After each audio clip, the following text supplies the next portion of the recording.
ชมผ่านไลฟ์ช่องทาง Nation TV Live ค่ะดิฉันโอปอล์ วรัญชดาการุญยทัศน์ผู้ประกาศข่าวจาก Nation TV ช่อง 22 นะคะวันนี้พาคุณผู้ชมทุกท่านค่ะมาที่งาน METALEX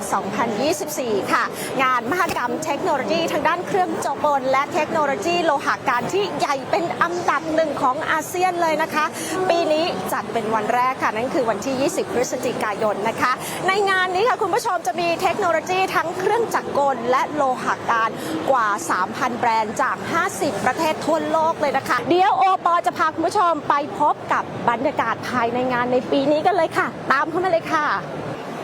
สวัสดีค่ะก่อนอื่นขออนุญาตให้แนะนำตัวหน่อยค่ะครับผมชื่อรชฏนะครับจากบริษัทคัตเทคเป็น GM ของบริษัทคัตเทคครับค่ะปีนี้ทางบริษัทเอาอะไรมานำเสนอในงานMETALEXบ้างคะปีนี้เราเอาสินค้ามาหลายอย่างนะครับเหมือนทุกๆปีแต่เรามีสินค้าที่ไฮไลท์เป็นพิเศษนะครับอย่างแรกก็คือเครื่องเลเซอร์ตัดนะครับเจ้านี้เป็นเจ้าใหญ่ของจีนนะครับเป็นอยู่ในตลาดหลักทรัพย์แล้วติดตั้งมาแล้วจำนวนมากในประเทศไทยนะครับส่วนมาไฮไลท์ที่สำคัญอีกอย่างหนึ่งนะครับก็คือปีนี้เป็นครั้งแรกในประเทศไทยเลยหรือในเอเชียนะครับก็คือเครื่องพับระบบแขนกลนะครับนี่เลยนะคะตัวนี้ครับเครื่องพับระบบแขนกลใช้สำหรับอุตสาหกรรมประเภทไหนก็คือเราใช้สำหรับทำงานพวกกล่องต่างๆกล่องไฟกล่องอิเล็กทรอนิกส์นะครับพวกตู้พวกฟลิปเวลาเราเห็นโครงสร้างไม่ว่าเป็นกล่องต่างๆตู้แอร์นะครับเราก็จะใช้แขนกลตัวนี้ทำงานแทนคนนะครับก็คือเราจะไม่ต้องใช้คนทำงานอีกแล้วนะครับเดี๋ยวผมจะให้เขาทำการสาธิตให้ดูเพราะปกติต้องใช้เป็นแรงงานคนตอนนี้ใช้เครื่องจักรกลมาแทนนะคะเดี๋ยวจะมีการสาธิตนะคะว่าเครื่องจักรกลตัวนี้จะสามารถมี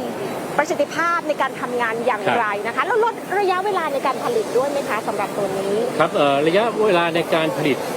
จะถ้าเทียบกับคนแล้วเนี่ยจะทำงานเร็วใกล้เคียงกับคนนะครับแต่จะสม่ำเสมอมากกว่ามากเพราะว่าจะไม่มีความเหน็ดเหนื่อยเข้ามาเกี่ยวข้องนะครับแต่แล้วก็จะเรียกว่าสามารถทำงานได้24ชั่วโมงตอนนี้ประเทศไทยเราเนี่ยขาดเรื่องแรงงานนะครับก็เป็นสิ่งที่ลูกค้าหลายคนมองหาแล้วเราก็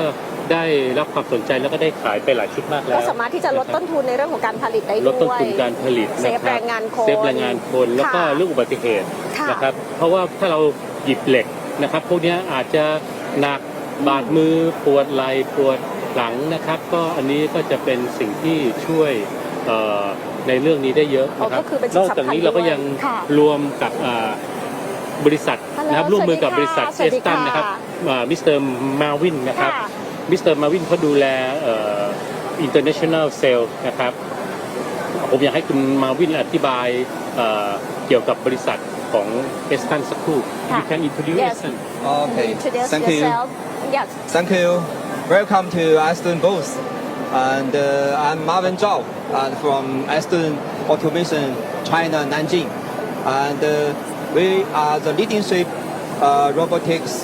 company in Chinese market and now we start our international business so as the beginning we found the Southeast Asia area so we found a partner to start our international business so thanks so much for Richard and thanks Tech. Today we introduce our new product and new technology. Here we will show that's the famous star for our ESTUN. That's for bending robot. That's the unique robot in the world, especially for bending application. And that robot get the award in Chinese and the world. That's for special application for they can work with bending machine very smoothly and accuracy. You can see the robot is bending now. Yes. Right now demonstrate. And especially we can provide the whole totally solution, including the software. Yes, how the software to control. Yes. Right? For this application, customers are puzzled because they have many kinds of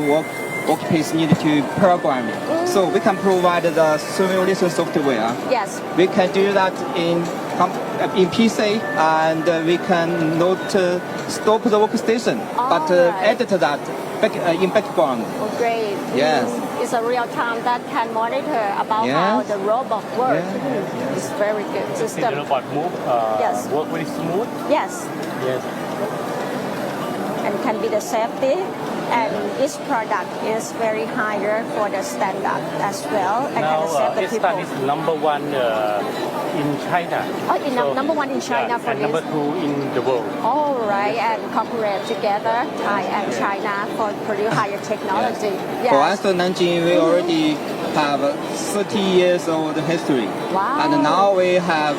3 business groups. One is for core components for motion control. Oh, wow. And the second for robot, industry robot and system. And the third for digital solutions. Solution number one in Asia and Yes. number two in the world. So you can leave the message to the audience right now. Aston is the lead company in China for robotics. But now just 2 years ago, we start our global business. So welcome all global customers want to know and give us and let Aston become the automation better. We can provide the whole product and the solutions. Thank you very much ค่ะสุดท้ายอยากให้ฝากถึงคุณผู้ชมทางบ้านด้วยค่ะ ครับ